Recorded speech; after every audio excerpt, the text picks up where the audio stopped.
ಈ ಒಂದು ವಿಡಿಯೋದಲ್ಲಿ ನಾನು ನಿಮಗೆ ಏನು ಹೇಳ್ತಾ ಇದ್ದೀನಿ ಅಂದರೆ KVGB ಬ್ಯಾಂಕ್ ಬಗ್ಗೆ ಇನ್ಫಾರ್ಮೇಷನ್ ಹೇಳ್ತಾ ಇದ್ದೀನಿ. ಅಂದರೆ KVGB ಬ್ಯಾಂಕ್ದು ನೀವು KVGB ಬ್ಯಾಂಕ್ ಹೋಲ್ಡರ್ ಆಗಿದ್ದರೆ ನಿಮ್ಮದು ಬ್ಯಾಲೆನ್ಸ್ ಇನ್ಕ್ವೈರಿ ಯಾವ ಥರ ಮಾಡ್ಕೋಬೇಕು ಮತ್ತು ನಿಮ್ಮ ಸ್ಟೇಟ್ಮೆಂಟ್ ಯಾವ ಥರ ತೊಗೋಬೇಕು ಮತ್ತು ಎಲ್ಲ ಬ್ಯಾಂಕಿಗೆ ಹೋಲಾರ್ದೆ ನಿಮ್ಮ ಫೋನಿಂದನೇ ಯಾವ ಥರ ಮಾಡ್ಕೋಬೇಕು ಅಂತ ಹೇಳ್ತಾ ಇದ್ದೀನಿ.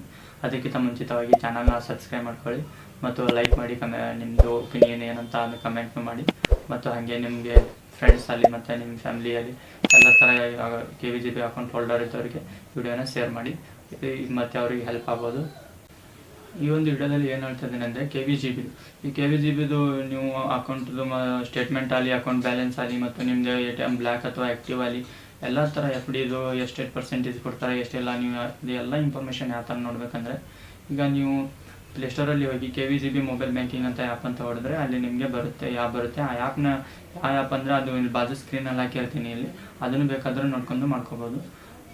ಅದು ಆ್ಯಪ್ನ ಇನ್ಸ್ಟಾಲ್ ಮಾಡ್ಕೊಂಡ ನಂತರ ಫಸ್ಟ್ ನೀವು ರಿಜಿಸ್ಟರ್ ಮಾಡ್ಕೋಬೇಕು. ರಿಜಿಸ್ಟರಲ್ಲಿ ನಿಮಗೆ ಫೋನ್ ನಂಬರ್ ಫಸ್ಟ್ ಕೇಳುತ್ತೆ. ಫೋನ್ ನಂಬರ್ನ ಹಾಕಿ ಅಲ್ಲಿಂದ ನಿಮಗೆ CIF ನಂಬರ್ ಕೇಳುತ್ತೆ. CIF ನಂಬರ್ ಅಂದರೆ ನಿಮ್ಮ ಪಾಸ್ಬುಕ್ ಇರುತ್ತಲ್ಲ, ಪಾಸ್ಬುಕ್ಕಲ್ಲಿ ಫೋಟೋ ಮೇಗೆ ಅದು CIF ನಂಬರ್ ಅಂತ ಹೇಳುತ್ತೆ, ಅದನ್ನು ಹಾಕಬೇಕು.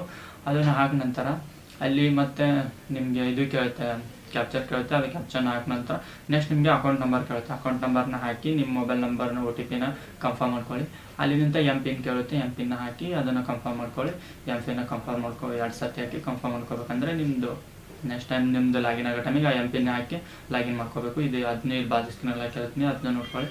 ಈಗ ನೀವು ಲಾಗಿನ್ ತೋರಿಸ್ತೀನಿ. ಲಾಗಿನಲ್ಲಿ ಯಾವ ಥರ ಅಂದರೆ, ಲಾಗಿನ್ ಹೊಡೆದ ನಂತರ ನಿಮಗೆ MPIN ಕೇಳುತ್ತೆ. MPIN ಅದು ಮೋಸ್ಟ್ಲಿ 6 ಡಿಜಿಟ್ ಅಥವಾ 5 ಡಿಜಿಟ್ ಇರುತ್ತೆ.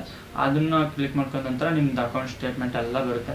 ಬಂದ ನಂತರ ನಿಮಗೆ ಆ್ಯಪಲ್ಲಿ ನಿಮ್ಮ ಅಕೌಂಟ್ ನಂಬರ್ ಮತ್ತು ನಿಮ್ಮ ಬ್ಯಾಂಕ್ ಬ್ಯಾಲೆನ್ಸ್ನು ಶೋ ಆಗುತ್ತೆ. ಅಲ್ಲಿಂದ ನಿಮ್ಮ ಅಕೌಂಟ್ ತಕ್ಕಂತೆ ಎಲ್ಲ ಇನ್ಫಾರ್ಮೇಷನ್ನು ಅಲ್ಲಿ ತೋರಿಸುತ್ತೆ, ATMದಲ್ಲಿ ಅಥವಾ ಅಲ್ಲಿ ಏನೇನೋ ಇದೆ. ಬಟ್ ಅದನ್ನು ನೀವೆಲ್ಲ ನೋಡ್ಕೊಳ್ಳಿ ಯಾವ್ಯಾವುದಂತ, ಅದನ್ನೆಲ್ಲ ನೋಡ್ಕೊಂಡು ನೀವು ಇದು ಮಾಡ್ಕೋಬೋದು. ನೀವೇನಾದ್ರು ಸ್ಟೇಟ್ಮೆಂಟ್ ನೋಡ್ಕೋದಿತ್ತಂದರೆ ಮಿನಿ ಸ್ಟೇಟ್ಮೆಂಟ್ 10 to 15 ಅಥವಾ 20 ಟ್ರಾನ್ಸಾಕ್ಷನ್ ನೋಡೋದಿತ್ತಂದರೆ ಅಲ್ಲೇನು ನಿಮ್ಮ ಬ್ಯಾಲೆನ್ಸ್ ಹೋಗುತ್ತಲ್ಲ, ಅದನ್ನು ಕ್ಲಿಕ್ ಮಾಡ್ಕೊಂಡ ನಂತರ ಅಲ್ಲಿ ಮಿನಿ ಸ್ಟೇಟ್ಮೆಂಟ್ ಅಂತ ಇರುತ್ತೆ. ಆ ಮಿನಿ ಸ್ಟೇಟ್ಮೆಂಟ್ ಅಂತ ಹೊಡೆದ್ರೆ ಈ 20 to 10 ಟ್ರಾನ್ಸಾಕ್ಷನ್ನ ನಿಮಗೆ ಈಸಿಯಾಗಿ ತೋರಿಸುತ್ತೆ.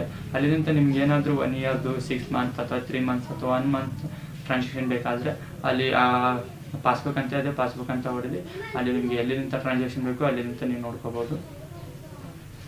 ಮತ್ತು ಇದು ಎಲ್ಲ ಥರ ಇದು ತೋರಿಸುತ್ತೆ. ಅಂದರೆ ನಿಮ್ದು ಎಲ್ಲ ಥರ ಬ್ಯಾಂಕ್ ಸರ್ವಿಸ್ ಇದರಲ್ಲೇ ಅವೈಲೇಬಲ್ ಆಗಿದೆ.